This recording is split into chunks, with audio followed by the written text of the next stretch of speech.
ప్రేక్షకులకి ఆ లలితాంబిక అమ్మవారి యొక్క అనుగ్రహం పరిపూర్ణంగా కలగాలని మనస్ఫూర్తి కోరుకుంటూ మనం ఈరోజు చెప్పుకోబోయేటువంటి ద్వాదశ రాశి ఫలితాలు రాశి నుంచి కంటే కూడా లగ్నం నుంచి చూసుకోండి. లగ్నం తెలియని వారు రాశి నుంచి చూసుకోవచ్చు. ఇప్పుడున్నటువంటి ఈ ఏప్రిల్ మాసంలో ఉన్నటువంటి గ్రహస్థితి కనుక చూసుకున్నట్లయితే గురువు మేషంలోని, రాహు మీనంలోని, కేతువు కన్యారాశిలోని, అదేవిధంగా కుంభరాశిలో శని యొక్క సంచారం జరుగుతూ ఈ శనితో పాటు కుజుడు కూడా కలిసి ఉన్నాడు. కాబట్టి ఈ కుజుడు 24వ తేదీ నుంచి మారుతున్నాడు. సో శని కుజుల కలయిక కుంభంలో ఉంది. అలాగే రవి 14వ తేదీ వరకు, మనకి 14వ తేదీ నుంచి రవి మారుతున్నాడు మేషంలోకి, మీనంలో ఉండేటువంటి. అదేవిధంగా 25వ తేదీకి శుక్రుడు మారుతున్నాడు మేషరాశిలోకి. ఈ యొక్క క్రమంలో బుధుడితో కలిసి ఉన్నటువంటి గురువు ఇద్దరు కూడా, ఈ బుధుడు వక్రించుకుంటే మీన రాశిలోకి వెళ్తున్నాడు. కాబట్టి ఈ యొక్క గ్రహస్థితిని అనుసరించి ద్వాదశ రాశుల వారికి, అదేవిధంగా ద్వాదశ లగ్నాల వారికి ఏ విధంగా ఉందనేటువంటిది మనం తెలుసుకుందాం. సింహలగ్నము, సింహరాశి. సింహం వారి కనుక చూసుకున్నట్లయితే రాస్యాధిపతి అష్టమ స్థానంలో ఉంటున్నాడు. రాశి నుంచి సప్తమ స్థానంలో శని కుజుడు కలిసి ఉన్నారు. ఇది గుర్తుపెట్టుకోండి. అయితే అష్టమ స్థానంలో ఒక మిరాకిల్ కూడా ఉంది. ఏమిటది అంటే, ఈ సింహలగ్నానికి ధనాధిపతి అయినటువంటి బుధుడు ఒకటే గుర్తుపెట్టుకోండి, బుధుడు వక్రించి శుక్రుడితో కలుస్తున్నాడు.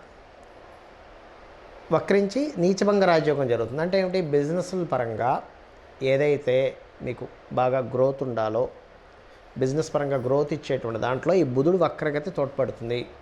ధన లాభాధిపతి వెనక్కి వెళ్ళి నీచ భంగరాజయోగం జరుగుతుంది.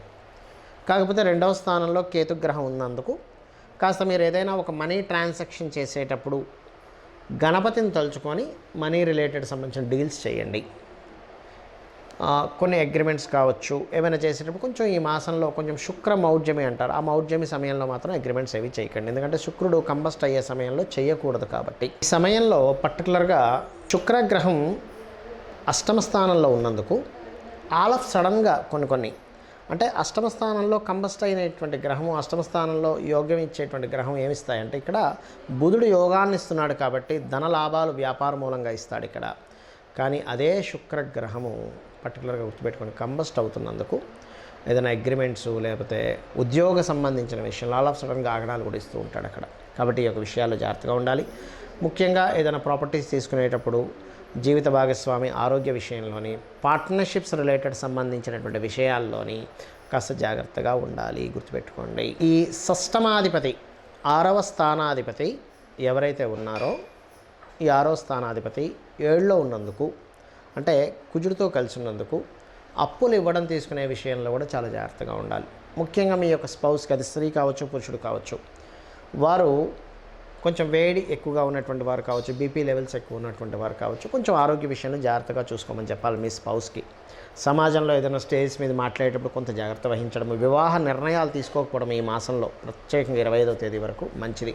ఒకవేళ కంపల్సరీ తీసుకోవాల్సిన నిర్ణయం కంపల్సరీ అంటే ఒక్కోసారి ఏమవుతుందంటే, మీరు ప్రయత్నం చేయకపోయినా మీ చుట్టాల్లో ఎవరు అడుగుతారు, ఒక మంచి సంబంధం ఉంటుంది. అలాంటప్పుడు మనం అవాయిడ్ చేయలేము, కొన్ని బంధాలు తెంచుకోలేము. అలాంటప్పుడు నేను చెప్పేది ఒకటే, నవగ్రహాల్లో శని కుజ గ్రహాల దగ్గర దీపారాధన చేయండి.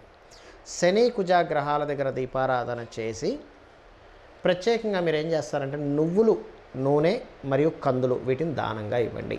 వీటిని కనుక ఇచ్చినట్లయితే ఏమవుతుందంటే ఇబ్బంది అనేటువంటిది తగ్గదు, అన్ని విధాలా బాగుంటుంది. మీరు దత్తాత్రేయ ఆరాధన కూడా చేయండి, ఎందుకంటే గురుబలం ఉంది. So no need to worry, అంతా బాగుంటుంది. ముఖ్యంగా మనకి నేను 2-3 నెలల నుంచి కూడా చెప్తూనే వస్తున్నాను, ఈ శని రాహుకి ఈ కుజ రవులు సంబంధాలు ఉన్నాయి. కాబట్టి దీనివల్ల కొన్ని డిఫరెంట్, అంటే కొంత లోకంలో గొడవలు కావచ్చు, బాంబు పేలడాలు లాంటివి కావచ్చు, యుద్ధాలు కావచ్చు, రాజుల మధ్యని డిఫరెంట్ ఇవి కావచ్చు పెరుగుతుంటాయని. అయితే ఈ నెల ఏప్రిల్ మాసంలో మరియు మనకు జనవరి ఫిబ్రవరి నుంచే స్టార్ట్ అయింది ఆ కాంబినేషన్. బట్ ఇంకా ఇప్పుడు శని కుజులు కూడా కలిసి ఉంటున్నారు. కాబట్టి పర్టికులర్గా మీరు ఏదైనా ఈవెంట్స్కి వెళ్ళినప్పుడు కానీ, లేకపోతే ఏదైనా ఒక వినోద సంబంధించిన ప్రదేశాల్లో తిరిగేటప్పుడు కానీ చాలా జాగ్రత్తగా ఉండండి. ఎందుకంటే కుంభరాశిలో శని కుజులు కలిసి ఉన్నారు. అన్ని రాశుల వారికి ఇది కేవలం ఈ లగ్నం వారి, ఈ రాశి వారికి కాదు, యూనివర్సల్గా జరిగేటువంటి అంశం గురించి నేను మీకు చెప్తున్నాను. అదేవిధంగా ఇక్కడ మరొక విషయం ఏంటంటే, ఇప్పుడు మీరు అనుకోవచ్చు, ఏమండి ఇలా ఉన్నప్పుడు ఖచ్చితంగా నాకు ప్రమాదం జరుగుతుందా, ఎక్కడికైనా వెళ్తే ఏదైనా ఇబ్బంది అవుతుందా, ఇక్కడ ఎందుకంటే శనికుజులు కలిసినప్పుడు సర్వసాధారణంగా యుద్ధ వాతావరణము, అదేవిధంగా భూకంపాలు కావచ్చు, లేకపోతే నీటి ప్రమాదాలు కావచ్చు, అగ్ని ప్రమాదాలు కావచ్చు, బాంబు పేలడాలు కావచ్చు, ఇట్లాంటివి పెరుగుతూ ఉంటాయి. నాకు ఖచ్చితంగా దాంట్లో ఇరుక్కుంటారంటే ఒకటే గుర్తుపెట్టుకోండి, మీ జన్మజాతకంలో కనుక గండము అంటారు, అది నీటి గండము, అగ్నిగండము, ఎట్టైన ప్రదేశాల నుంచి కింద పడిపోయేటువంటివి కొన్ని ఉంటుంటాయి. అటువంటి ఉన్నప్పుడు పర్టికులర్గా ఏమవుతుంటుందంటే వారికి తెలియకుండానే ఇబ్బంది అనేటువంటిది పెరుగుతూ ఉంటుంది. కాబట్టి అలా ఉన్నవారికి మాత్రమే ఈ యొక్క గోచారం ఎఫెక్ట్ పెరుగుతుంది, కానీ మిగతా అందరికీ కూడా ఈ ఎఫెక్ట్ ఉంటుందని అనుకోకండి దయచేసి. మరి అటువంటి వారు ఏం చేయాలి అని చెప్పి చూసుకున్నట్లయితే, అటువంటి వారు చాలా క్లియర్గా మీరు రోజు సూర్య నమస్కారాలు చేసుకోవడం ద్వారా లేదా లలితా సహస్రనామాలు వినడం ద్వారా ఆ యొక్క ఇబ్బంది నుంచి బయటపడవచ్చు. ఖచ్చితంగా అందులో ఎటువంటి సందేహం లేదు. ఎందుకంటే మీ జన్మజాతకంలో ఆ యోగం ఉన్నప్పుడు మాత్రమే ఇప్పుడున్న గోచారము ఇలా ఉన్నప్పుడు మీకు ఇబ్బంది కలుగుతుంది, కానీ అదర్వైజ్ ఏమీ అవ్వదు.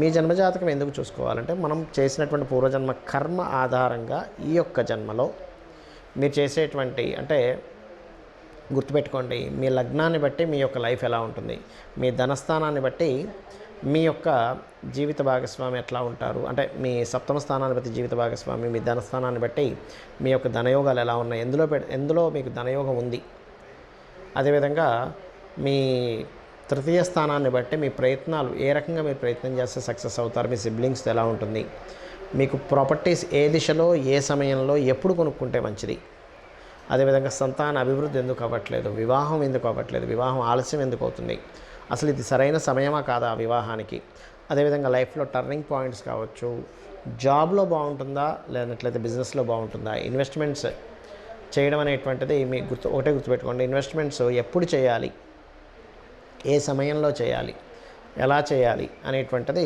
ప్రధానంగా ఉంటుంది, అక్కడ గుర్తుపెట్టుకోండి.